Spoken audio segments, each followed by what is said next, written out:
The Taliban on Saturday ordered Afghans to hand over vehicles, weapons, ammunition, and other government property to concerned authorities. Taliban spokesman Zabihullah Mujahid issued the directive on Twitter, reported GeoNews. Announcement by the Security of the Islamic Emirate: all those in Kabul city who possess vehicles, weapons, ammunition, or other government property are being informed to hand over the said items to the relevant authorities of the Islamic Emirate within a week in order to avoid any legal action against them, wrote Zabihullah, reports ANI. Similar orders were issued by the Taliban earlier, directing the civilians to surrender the weapons they had kept for their safety. Less than a couple of weeks since the Taliban's takeover of Afghanistan, the state of affairs in the war-ravaged country is vastly different from what the outfit had pledged with respect to human rights. On August 15th, Kabul had fallen to the Taliban, and since then, people are in a state of terror with increasing case of human rights abuses being reported from several parts of the country. In recent weeks, the United Nations has received harrowing and credible reports of the impact on civilians of violations of international humanitarian law as well as violations and abuses of human rights. Soon after capturing the capital city, the terrorist group had announced an amnesty for government officials and assured women of basic rights. However, the past few days have seen women being punished, people from the minority Hazara community being killed, and children being subjected to violence, the IFF-RAS report said.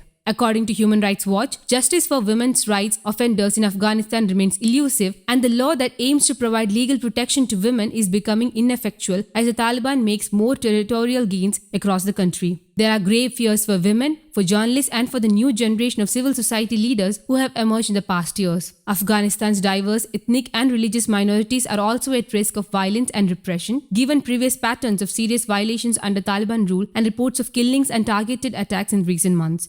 News Desk, Kaumudy English.